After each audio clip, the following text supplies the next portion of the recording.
Homme, ne méprise pas ta femme. Femme, ne méprise pas ton homme. Vous êtes une équipe. Vous êtes ensemble. L'homme est ton soutien. La femme est aussi ton soutien. Dieu vous a mis ensemble. Vous devez fusionner afin de pouvoir entrer dans votre destinée. Si vous voulez réussir votre foyer, vous devez être un. Un dans les pensées, un dans les projets, un dans la vision, un en esprit. C'est très très très important d'être unis dans le Seigneur. Aujourd'hui, nous sommes ensemble et nous détectons que les défauts des autres. Mais ils ont aussi des qualités. Si ta femme a des défauts, sache que Dieu te l'a donné pour que tu l'aides. Si ton homme a des défauts, sache que Dieu te l'a donné pour que tu l'aides. C'est le fer qui aiguise le fer. Quand on est ensemble, c'est qu'on est différent. C'est la différence là qui donne du style du peintre au couple. Aujourd'hui, des personnes qui traitent les femmes comme si c'était un déchet. Quand tu méprises ta femme, quand tu détruis ta femme, quand tu blesses ta femme, c'est toi que tu détruis, c'est toi que tu blesses. Tu dois l'encourager, tu dois la coquiller, tu dois la garander. Et c'est réciproque. Oui, parce que Dieu nous a mis ensemble pour que nous puissions construire notre vie ensemble. Genèse chapitre 2, à partir du verset 18. L'Éternel dit, c'est Dieu qui le dit, il n'est pas bon pour l'homme qu'il soit seul. Faisons-lui une aide semblable. Ta conjointe ou ton conjoint est d'abord ton aide spirituelle, aide physique, et comme tu veux, sur tous les plans. Si tu négliges ta moitié, tu ne seras pas fort. Il y a des gens, les grands hommes de ce monde ont compris ça. Ils fusionnent leur esprit, ils fusionnent leur grâce, ils fusionnent leur qualité, ils fusionnent leurs compétences pour avancer, pour éduquer les enfants. Mais quand vous êtes divisés, le diable règne. Vous ne pouvez pas atteindre votre vitesse de croisière. Oui, il est très important pour vous que vous soyez un, vous soyez soudés. C'est pourquoi la Bible nous dit, là où deux personnes s'accordent et qu'ils me demandent quelque chose, je les donne. Vous n'avez pas une idée du pouvoir qu'il y a dans l'attente, dans l'amour.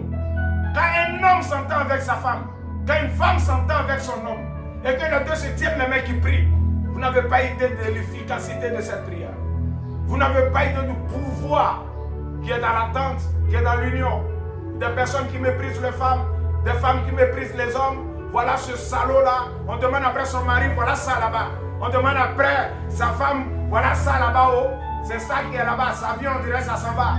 Tu méprises ton homme ou tu méprises ta femme et tu crois que les gens vont te respecter. Ta façon de parler, ta femme va déterminer le respect que les gens auront pour toi. Parce que celui qui ne respecte pas sa femme n'est pas à respecter. Celle qui ne respecte pas son homme n'est pas non plus à respecter.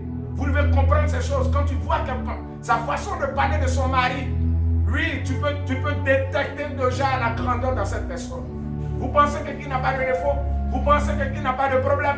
Quand vous voyez des personnes qui sont soudées, unies, c'est parce qu'ils sont un en esprit. J'ai envie de dire à quelqu'un que l'amour ne suffit pas pour réussir un mariage. L'amour seul ne suffit pas pour réussir un mariage.